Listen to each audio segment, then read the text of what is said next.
ओम श्री परमात्मने नमः। मैं प्रोफेसर हरि हृदय अवस्थी अपने पूज्य गुरु जी वेदमूर्ति पंडित भगवत शरण शुक्ल जी के साथ आप सभी का हार्दिक स्वागत करता हूँ। हम 7वें अध्याय में गीता के हैं और उसका परिचय हम उससे पूर्व प्राप्त कर चुके हैं कि ये ज्ञान विज्ञान योग क्या है। अब आज का जो प्रश्न है जो हम अपने पूज्य गुरु जी से जानना चाह रहे हैं, पहले से तीसरे अध्याय तक के तीसरे श्लोक तक के लिए 7वें अध्याय के, तो 7वें अध्याय ये जो चल रहा है उससे पहले से तीसरे श्लोक के लिए प्रश्न है, कौन ऐसी वस्तु है जिसके जानने के बाद कुछ भी अज्ञेय नहीं रह जाता, और कौन ऐसा व्यक्ति है जो परम तत्व को पूर्ण रूप से जानता है। तो वेद उपनिषद और गीता के माध्यम से गुरु जी इसका पूर्ण विवेचन करके हम लोग को समझाएंगे। अब हम चलते हैं पूज्य गुरु जी की ओर। पार्थाय प्रतिबोधितां भगवता नारायणेन स्वयं व्यासेन ग्रथितां पुराणमुनिना मध्ये महाभारतम् अद्वैतामृतवर्षिणीं भगवतीमष्टादशाध्यायिनीम् अम्ब त्वाम् अनुसन्दधामि भगवद्गीते भवद्वेषिणीं वसुदेवसुतं देवं कंसचाणूरमर्दनं देवकी परमानंदम कृष्णं वंदे जगद्गुरुम। इस चैनल का अवलोकन कर रहे सभी विद्वद्गण, सभी छात्रवृंद, सभी जिज्ञासु सज्जन वृंद एवं इस चैनल के संस्थापक एवं व्यवस्थापक आचार्य हरि हृदय अवस्थी जी, आज हम लोग 7वें अध्याय के विषयों पर चर्चा कर रहे हैं। ज्ञान और विज्ञान योग नामक यह अध्याय है। तो सर्वप्रथम ज्ञान पर चर्चा होगी और ज्ञान सविषयक होता है, निर्विषयक ज्ञान कभी नहीं होता है। ज्ञान, इच्छा और प्रयत्न, ये तीनों, इनका कुछ ना कुछ विषय होगा तभी ये होंगे, नहीं तो नहीं होंगे। सुप्त अवस्था में रहते हैं, जब विषय उपस्थित होता है तो इनका जो है भान होता है, प्रतीति होती है इनकी। ज्ञान की भी प्रतीति होती है, इच्छा की भी प्रतीति होती है और क्रिया की भी प्रतीति होती है। तो इसलिए जो ज्ञान का जो विषय है, ज्ञान भी हम लोग देखते हैं कि दो प्रकार के हमारे ज्ञान के स्वरूप उपस्थित होते हैं। एक भौतिक ज्ञान, एक आध्यात्मिक ज्ञान। आध्यात्मिक ज्ञान को ही आत्म तत्व ज्ञान की संज्ञा हम सब देते हैं और आत्म तत्व ज्ञान व्यतिरिक्त जितने ज्ञान हैं वो सब भौतिक ज्ञान करके अंतर्गत आते हैं। अभी चर्चा हम लोगों ने 6वें अध्याय में की थी। भगवान ने 6वें अध्याय में कहा कि जो व्यक्ति संपूर्ण विश्व में मुझे देखता है और संपूर्ण विश्व को मेरे में देखता है, वही मुझे अच्छी तरह से जान सकता है। सामान्य व्यक्ति सब हमें अच्छी तरह से नहीं जान सकते हैं। उसकी पूरी व्याख्या भगवान ने बतलाई और उन्होंने कहा कि सर्वभूतस्थमात्मानो सर्वभूतानि चात्मनि ईक्षते योग युक्तात्मा सर्वत्र समदर्शना। वही समदर्शन हो सकता है। तो भगवान के उस स्वरूप का दर्शन और ज्ञान कौन करा सकता है? पहले प्रथम प्रश्न तो यह है। तो भगवान के इस विषय को रामायण में तुलसीदास जी ने बड़े सुंदर ढंग से कहा, सोई जाने जेहि देहु जनाई, जानत तुम्हि तुम्हि हो जाई। अर्थात उस परमात्म तत्व के स्वरूप को वही जान सकता है जिसको भगवान श्रीमन्नारायण अपने स्वरूप को स्वयं बताना चाहते हो। दूसरा नहीं जान सकता है। सोई जाने जेहि देहु जनाई। भगवान को अपने इस विषय में ज्ञान है। अर्जुन ने इससे पूछा नहीं कि हे प्रभु आपका स्वरूप क्या है। बिना पूछे प्रभु बतलाते हैं जिसको पर कृपा करते हैं। और ये कृपा अचानक उस ईश्वर की होती है जब ईश्वर के प्रति आपका पूर्ण समर्पण होता है। अर्जुन का पूर्ण समर्पण है उस परमात्मा के प्रति। इसलिए द्वितीय अध्याय में सीधे अर्जुन कहता है शिष्यस्तेहम साधिमाम त्वाम प्रपन्नम, मैं आपके शरण में हूँ, मैं इसको आपका शिष्य हूँ, अब आप मेरा मुझ पर शासन करिए, मुझको आप ठीक करो, मैं इस समय बेठीक हूँ, ठीक नहीं हूँ, मेरे संशय को दूर करिए। तो भगवान अपने तत्व को अर्जुन को बतलाना चाहते हैं। वो कहते हैं श्री भगवान उवाच मय्यासक्तमनाः पार्थ योगम युञ्जन मदाश्रयः असंशयम समग्रम माम यथा ज्ञास्यसि तच्छृणु। मेरे ज्ञान करने के लिए सबसे पहले योग्यता क्या होनी चाहिए? मयि आसक्त मनाः, मैं आपका जो मन है वो पूर्ण रूप से मुझ परमात्म तत्व में आसक्त हो जाना चाहिए। पहली शर्त यह है, जब तक मन आपका विषयों में भटकेगा, सांसारिक विषयों में जाएगा, तब तक आप हमारे विषय में जानने के अधिकारी नहीं बन सकते हो। इसलिए पार्थ के लिए पहले बताया कि पहले क्या बनना है आपको? मयि आसक्त मना। पहले मेरे में आपको अपने मन को आसक्त करना पड़ेगा, मेरे अपने मन को पूर्ण रूप से 100% मेरे में लगाना पड़ेगा। पहली शर्त यह है। दूसरा क्या है? मद आश्रय, पूर्ण रूप से मेरे परायण आप हो, मैंने अर्थात मेरे अतिरिक्त किसी का भी जो है आपको उसके विषय में आपकी स्थिति नहीं बननी चाहिए। मैंने एकाग्र भाव से मत परायणता बननी चाहिए आपकी।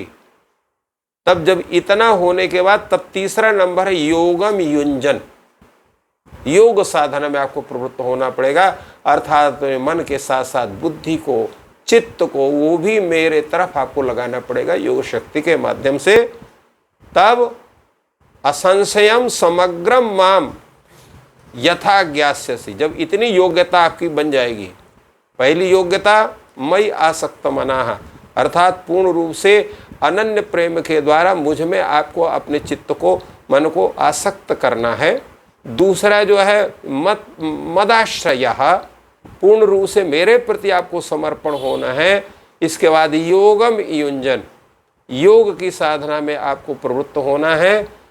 तब माम असंशयम माम यथा समग्रम ज्ञास्यसि, तो निसंदेह जिस तरह से पूर्ण रूप से मुझे आपको ज्ञान करोगे, उपाय क्या है? तच्छृणु, उसको आप सुनो, अर्थात आपको किस तरह से स्थिति होगी। अब यहाँ पर प्रश्न ये उठता है कि मयि आसक्त मना कह के भगवान ने कहा कि पूर्ण रूप से आप जितेंद्रिय हो जाओ, क्योंकि आपकी आसक्ति जब इंद्रियों के विषय में होगी तो मेरे प्रति आपकी आसक्ति नहीं बन पाएगी। इसलिए आपको निष्काम भाव के माध्यम से, निष्काम कर्म योग के माध्यम से पूर्ण रूप से अपनी आसक्ति विषयों से हटा करके मुझ परमात्मा के प्रति आसक्ति को बना दो, तो मयासक्तमन हो गया।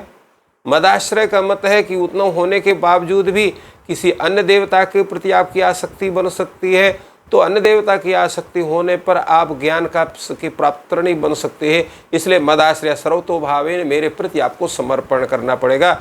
एकः ईश्वरः एव सर्वं वर्तते, ईश्वरात् भिन्नं किमपि नास्ति, ये स्वरूप आपके अंदर आपको बनाना पड़ेगा। फिर योगम युञ्जन, योगम युञ्जन का तात्पर्य क्या है? कि मन और बुद्धि को अचल भाव से पूर्ण रूप से परमात्म तत्व में लगाना। योग में ध्यान योग, ध्यान योग के द्वारा श्रद्धा पूर्वक निरंतर उस प्रेम प्रवाह को उस परमात्म तत्व में लगाना ही योगम युञ्जन का स्वरूप होता है। और जब ये हो जाएगा तो फिर आप पूर्ण रूप से वो अनंत कोटि ब्रह्मांड जो परमात्म तत्व है, जो सर्वत्र पूरे विश्व में व्याप्त है, उस परमात्म तत्व को हम निश्चित रूप से उस सत्य सनातन सर्वगुण संपन्न सर्वशक्तिमान सर्वज्ञ सर्वव्यापी सर्वाधार सर्वरूप, वो जो जिसने स्वयं अपनी योग से, माया से इस संपूर्ण जगत को प्रकट किया है, वस्तुतः उस जगत से जो अतिरिक्त न होकर के भी अतिरिक्त है, जो सगुण भी है, निर्गुण भी है, जो व्यक्त भी है और अव्यक्त भी है, ऐसे उस परमात्म तत्व का ज्ञान संदिग्ध रूप में हम कैसे प्राप्त कर सकते हैं? इसके लिए भगवान कहते हैं, ज्ञानम तेहम सविज्ञानम मिदम वक्ष्याम्य शेषतः यद ज्ञात्वा नेह भूतोन्यज ज्ञातव्यम अवशिष्यते। तो कहा, इस जब आपकी इतनी योग्यता बन जाएगी तो आपको हम ज्ञान, उस तत्व ज्ञान का उपदेश करेंगे। कैसे करेंगे? सविज्ञानम। देखिए, हमारे यहाँ व्याकरण शास्त्र के आधार पर सह शब्द का संबंध जिस शब्द से होता है वो अप्रधान होता है, और जिस शब्द से सह शब्द का संबंध नहीं होता है वो प्रधान होता है। यहाँ पर भगवान ने कहा, ज्ञानम तेहम सविज्ञानम अशेषतः वक्ष्यामि, अर्थात मैं आपको विज्ञान के साथ ज्ञान को पूर्ण रूप से बतलाऊंगा। तो इससे सिद्ध होता है कि ज्ञान विज्ञान से ऊपर है, विज्ञान छोटा है और ज्ञान बड़ा है। जैसा हमने पहले व्याख्या की थी कि ज्ञान जो है वो विज्ञान के माध्यम से ज्ञान होता है, ज्ञान के माध्यम से विज्ञान नहीं होता है, क्योंकि ज्ञान जो है वो तत्व ज्ञान स्वरूप है। जैसे हमने व्याख्या की, विज्ञान जो है वो अपरा अविद्या के स्वरूप में उपस्थित होता है और ज्ञान जो है वो परा विद्या के स्वरूप में, विद्या के रूप में उपस्थित होता है। तो विद्या अमृतम श्रुते और नहीं ज्ञान सदृशम पवित्रम, इस प्रकार गीता में बतलाया गया। तो यहाँ पर विज्ञान से बढ़ करके ज्ञान का स्वरूप, इसलिए भगवान ने कहा कि हम आपको विज्ञान के सहित उस तत्व ज्ञान का उपदेश आपको पूर्ण रूप से करेंगे। तो क्या उसको जानने की क्या जरूरत है? तो भगवान ने कहा, यज ज्ञात्वा भूयः इह न किंचित ज्ञातव्यम अवशिष्यते। उस जब परमात्म तत्व का ज्ञान आप कर लेंगे तो, क्योंकि संपूर्ण विश्व में वो परमात्म तत्व व्याप्त है और संपूर्ण विश्व उस परमात्म तत्व में व्याप्त है। तो जब वो संपूर्ण विश्व में व्याप्त परमात्म तत्व का और परमात्म तत्व में व्याप्त जो संपूर्ण विश्व का जो इनका स्वरूप है, उस ऐसे परमात्म तत्व का आप ज्ञान करेंगे तो फिर विश्व से अतिरिक्त कोई दूसरी वस्तु है ही नहीं है। तो जब विश्व से अतिरिक्त कोई दूसरी वस्तु नहीं है तो विश्व का आधारभूत जो परम तत्व है, विश्व स्वरूप जो परमात्म तत्व है, उसका हमें ज्ञान जब कर लेंगे तो फिर ज्ञातव्य क्या अवशेष बचेगा? तो इसलिए उस परमात्म तत्व के ज्ञान के पश्चात फिर कुछ भी ज्ञातव्य अवशेष नहीं होता है। येन विज्ञानेन सर्वम विज्ञातम भवति, ऐसा उपनिषद कहते हैं। उसका कारण ही है कि संपूर्ण विश्व क्या है? वो परमात्म तत्व स्वरूप है, जिसकी व्याख्या कई बार कही जा चुकी है। क्योंकि परमात्मा ही अपने को संपूर्ण ब्रह्मांड के रूप में परिणत कर देता है और फिर जब उसकी इच्छा होती है तब वो संपूर्ण विश्व को अपने में समेट भी लेता है, जिसको हम महाप्रलय की संज्ञा देते हैं। तो महाप्रलय होता है, महाप्रलय का स्वरूप क्या है उसकी व्याख्या करेंगे तो करीब 2 घंटा उसकी व्याख्या चाहिए। उसके महाप्रलय का स्वरूप क्या है, सृष्टि का स्वरूप क्या है, बहुत बड़ी बात है और बहुत इसका वैज्ञानिक ढंग से हमारे आचार्यों ने उसको तत्त ग्रंथों में उसका विवेचन किया है। फिर कभी इस पर चर्चा होगी। तो वो परमात्म तत्व का जब हम ज्ञान करते हैं तो कुछ भी फिर अवशेष हमारे लिए ज्ञान नहीं रह जाता है। यही बात भगवान ने इसको बताया। अब यहाँ प्रश्न उठता है कि इतना जो परम श्रेष्ठ जो परमात्म तत्व का ज्ञान है उसको कौन कर सकता है, जिसके विषय में आचार्य अवस्थी जी का प्रश्न हुआ। तो ये भी अत्यंत आवश्यक है कि हम उस ज्ञान के योग्य हैं कि नहीं। अभी हमने कहा था उस ज्ञान के योग्य वही हो सकता है जिसको परमात्मा श्रीमन्नारायण ज्ञान कराना चाहता है। उन्होंने शर्त भी रखी, 3 शर्त रखी उन्होंने। मय्या सक्तमनाः मदाश्रय योगम युंजन, अर्थात पूर्ण रूप से आप जो है अपने मन को मेरे में पूर्ण रूप से अर्पित करिए, मेरे में आसक्त करिए, मेरे में लगाइए और मेरे परायण होइए और अब भक्ति योग की साधना रूप जो योग है उसको उसमें आप जुट जाइएगा। तो निस्संदेह है कि पूर्ण रूप से आप हमको जान सकते हैं। उसकी प्रक्रिया क्या है वो भगवान ने बतलाया है उसको। और भगवान ने कहा कि उसको जानने के लिए योग्यता कितनी बड़ी होनी चाहिए और कैसे आदमी बन सकता है। हम लोग देखिए समाज में देखते हैं, ना तो सब कोई बहुत बलवान होते हैं, ना सब कोई बहुत धनवान होते हैं, ना सब कोई बहुत बुद्धिमान होते हैं। सबका जो है तीन स्वरूप सब जगह दिखाई पड़ते हैं। कोई अत्यंत श्रेष्ठ है, कुछ उसके अपेक्षा सामान्य है, कुछ अत्यंत निम्न है। तो उत्तम, मध्यम, निम्न, ये तीन स्वरूप समाज में दिखाई पड़ते हैं और सर्वत्र दिखाई पड़ते हैं। तो सभी कोई उस परमात्म तत्व की प्राप्ति कर ले, ये संभव नहीं है। क्यों संभव नहीं? कि प्रवृत्ति ही नहीं बनेगी।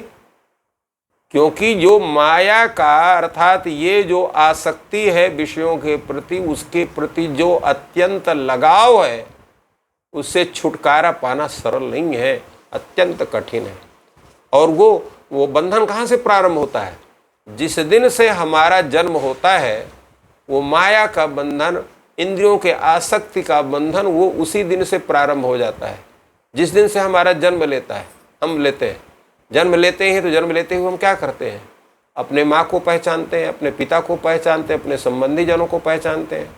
इसके बाद हमको भूख लगती है तो अपने भोजन के विषय में चिंतित होते हैं, चिल्लाते हैं। तो माँ जो है हमें अपने स्तन से दूध पिलाती है। तो अब उस पर रस का ज्ञान हमको हुआ, तो रस के प्रति आसक्ति हुई। नेत्रों के द्वारा माँ के प्रति आसक्ति हुई। इसी तरह से माँ का जब स्पर्श हमें प्राप्त होता है तो त्वगिंद्रिय का विषय का हमको उसका ज्ञान हुआ। इसके बाद हम वायु तत्व का ज्ञान करते हैं, सुंदर सुगंध को लेते हैं, अच्छे तेल फूल हमें लगाते हैं तो गंध का ज्ञान हमको होता है।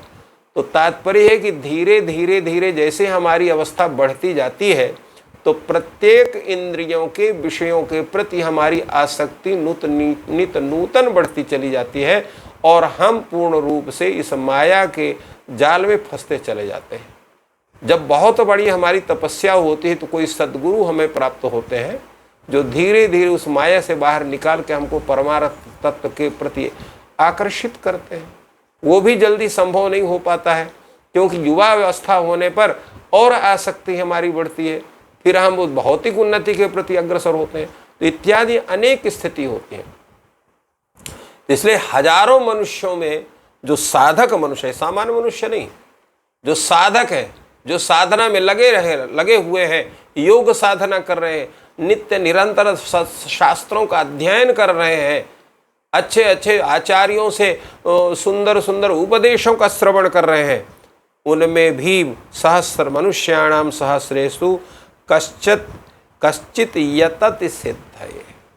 कुछ तो लोग खाली सोचते रह जाते हैं, उसमें कोई हजार में कोई एक व्यक्ति पूर्ण साधना के तरफ बढ़ता है।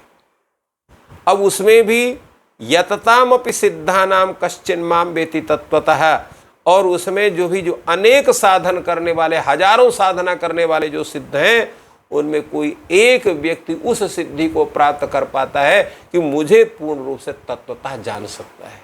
तो तात्पर्य क्या है कि भगवान को तत्वतः जानने के लिए केवल आपको जो है योग साधना से ही काम नहीं चलने वाला है।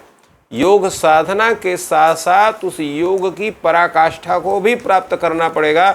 जब तक उस योग की पराकाष्ठा को आपने प्राप्त नहीं किया है, तब तक आप जो है उस परमात्म तत्व को नहीं प्राप्त कर सकते हैं। इसलिए भगवान ने 6वें अध्याय में कहा, अगर एक जन्म में आपका कार्य नहीं सिद्ध होता है तो अनेक जन्म में धारण करके उस योग की सिद्धि आप कर सकते हैं।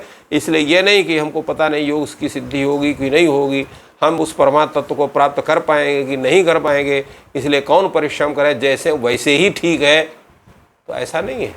भगवान ने कहा कि अगर एक जन्म में आपकी सिद्धि नहीं हुई है तो दूसरे जन्म में हुई है, और प्रत्येक जन्म की जो सिद्धि का जो स्वरूप है वो आपका व्यर्थ नहीं जाता है। भगवान कहते हैं नहीं कश्चित नहीं कल्याण कृत कश्चित दुर्गतिम तात गच्छति। आपने थोड़ा भी अगर योग साधना की है तो आपकी दुर्गति प्राप्त नहीं होगी।